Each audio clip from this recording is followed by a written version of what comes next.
It's Michaela with It's a Bond Life. Today we are going to be making 7-can crock pot taco soup.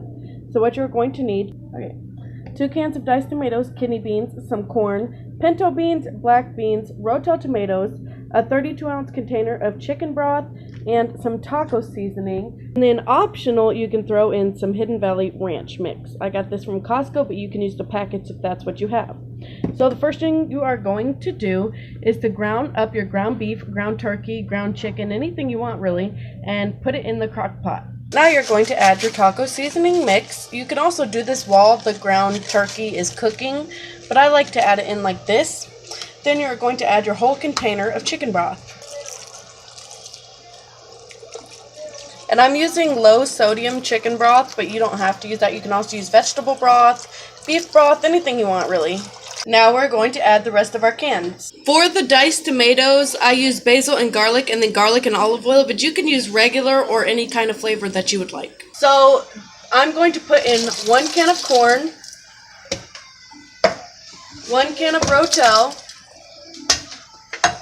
and 2 cans of our diced tomatoes. I don't drain any of those, but if you want to drain them, you can do that as well. And now you're going to add about a tablespoon of the ranch packet seasoning.